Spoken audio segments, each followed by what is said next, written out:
너무나 자랑스럽게 생각을 하면서 자기 삶에 하나의 그 변화가 있었다고 하면 그때부터였다고 생각합니다. 혜성처럼 나타난 아주 멋쟁이였던 전혀 다른 사람으로 새롭게 거듭났는데 그의 다채로운 말과 아주 돌발적인 행동은 우리를 때로 놀라게도 하였고 또 때로는 새로운 힘을 만들어주기도 했다고 기억합니다. 김유원 선생님을 돌이켜보면 노무현 대통령님은 그의 원동력이었고 목표였고 가치였고, 그래서 김유원 선생님은 노무현 대통령님을 반사하는 우리들 가운데 하나의 빛이었다고 그렇게 생각합니다. 그 빛이 영원할 것입니다.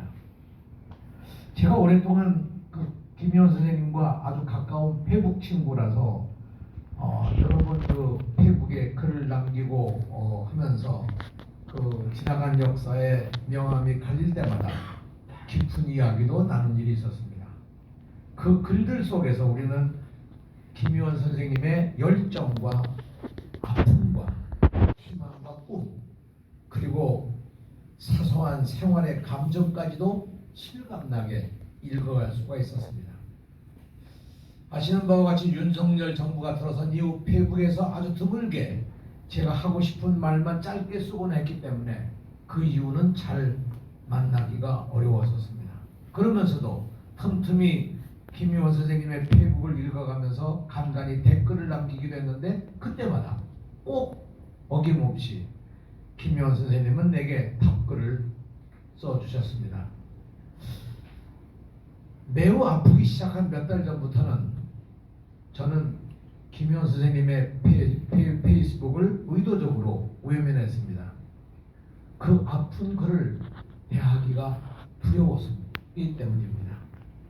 더 살아야 하는데, 아니 이렇게 삶이 끝나면 안 되는데, 이런 생각 속에서 김유원 선생님을 위해서 해줄 수 있는 것이 거의 내겐 없었기 때문에 마음만 안타깝고 때로는 서럽기도 했습니다. 추모사를 해달라는 노무현재단 측의 요청을 받고 최근에 올리신 님의 김유원 선생님의 페이북을 다시 열어서 최근에 몇몇 메시지를 의미 있게 더듬어 읽으면서 정말 김유원 선생님에게 역사란 과연 무엇일까, 그런 생각을 해봤습니다.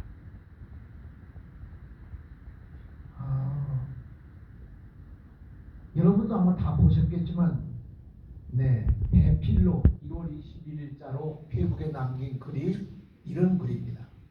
이제 패치님들의 글에 좋아요는 누를 수 없을 듯합니다. 하지만 긴 여행 중에도 패치님들 마음속 글은 제게 전해질 겁니다. 당분간 계정도 유지합니다. 기다리는 사람이 있기 때문입니다. 여러분으로 행복했습니다. 고맙습니다. 이게 사실 어쩌면 유언이라고 해야 될 그 글을 21일 날 남겨줬습니다. 마지막까지 친구들에게 그리움을 남겨놓고 가신 거죠. 기다리는 사람이 누군지는 잘 모르겠습니다.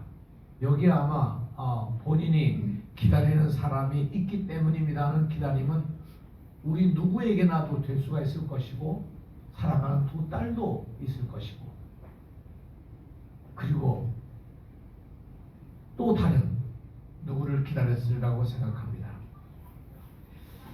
이 단계적으로 몇 개의 글을 읽었는데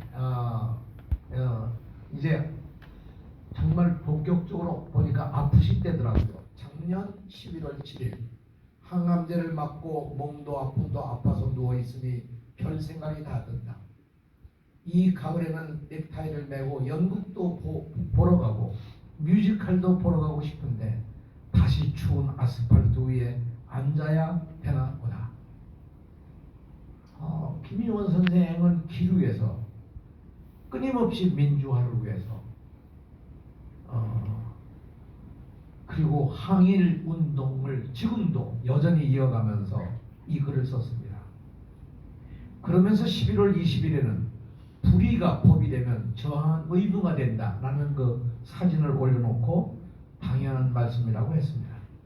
어쩌면 김희원 선생님의 삶의 한 좌표였다면 그거는 틀림없이 불의가 법이 되면 안 되고 저항은 의무가 되어야 된다 하는 것을 우리들에게 남겨준 얘기가 아닙니까? 몸이 아프면서 작년 12월 6일 이렇게 얘기를 씁니다.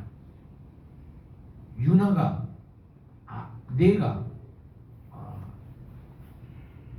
내가 아무리 개판을 쳐도 나는 한 그루의 나무를 심듯 이 땅의 자유와 민주를 심겠다.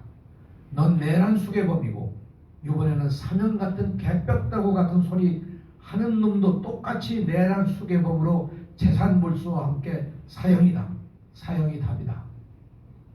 12월 6일 그러니까 계엄령이 선포되고 사흘 후에 이 글을 페이스북에 남기셨더라고요.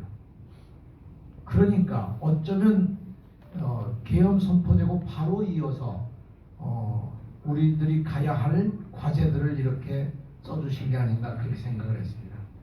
그 다음날 12월 7일 새로운 역사가 펼쳐지는 날, 시원치 않은 몸이 원망스럽다.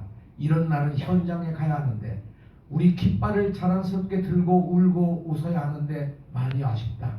현장에 가 있는 동지들에게 힘이 가득하기를 바란다. 그리고는 몸이 더 아파져가지고 12월 16일 다시 또 응급실. 죽고 사는 문제가 별일 아닌 줄 알았는데 마음이 약해지기 시작하는 것이죠.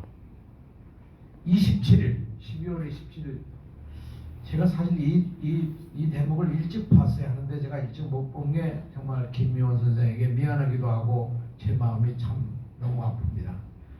27일 남겨놓은 말이 아주 짧습니다. 아프지 말아야 하는데 연명치료가 끝났단다. 그리고 그 다음 나올날 12월 29일 아주 짧게 아이들이 보고 싶다. 이런 얘기로 작년을 마감합니다. 그리고 성탄절 아까 그림에도 보시다시피 성탄절 장식을 차려놓고 그리고 이것이 마지막 성탄이 아닐까 하는 얘기도 해놨습니다. 1월 5일 나 잘 살았는데 아직도 삶의 미련이 남았나 보다.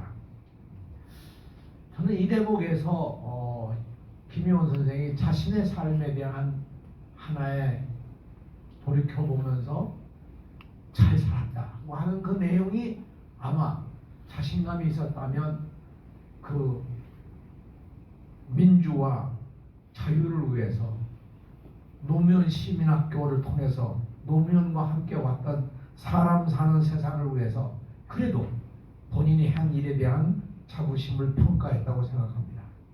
그러면서 1월 7일 마지막 글입니다. 이렇게 본인이 쓰고 있습니다. 이번에야말로 나라를 바로 세울 마지막 기회이다. 이자들에게 마지막 본보기를 보여 다시는 헛된 꿈을 꾸는 일이 없도록 해야 한다. 어쩌면 이것이 우리들에게 남긴 김희원 선생의 남긴 우리들에게 준 마지막 말씀이라고 생각합니다. 돌이켜보면 여러분 다 아시는 바와 같이 참 우리 김희원 선생은 순수했습니다. 그리고 정직하고 솔직했습니다. 아픈 몸에도 불구하고 다른 사람들에게 꿈과 희망을 말하는데 주저없이 힘을 냈습니다. 이제 우리들은 김희원 선생님이 남겨놓으신 꿈을 우리의 과제로 생각해야만 합니다. 특히 1월 7일 남겨놓은 그 말입니다. 김희원 선생님은 이제 몸으로 이 세상을 사는 삶을 마쳤지만 우리는 그냥 보내드릴 수가 없습니다. 김희원 선생님이 그리던 진정한 자유와 민주가 이루어지는 날 다시 김희원 선생님과 함께 그 기쁨과 영광을 나누어야 하기 때문입니다.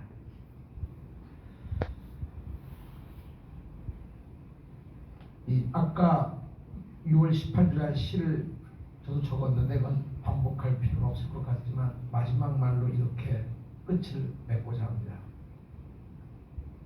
긴 여행을 떠나시는 우리 김의원님, 김의원 동지여, 이제 고통도 눈물도 외로움도 서러움도 그리고 죽음도 없는 세상에서 편히 쉬기를 바랍니다. 님의 삶은 끝났지만 한강 작가의 말처럼 님의 넋은 끝나지 않았습니다. 그 넋이 새 역사를 만들어 갈 것이라고 믿습니다. 그래서 저는 마지막 글을 한강 작가가 남긴 책의 제목처럼 그 말을 남기고 싶습니다. 우리는 결코 김의원 선생님과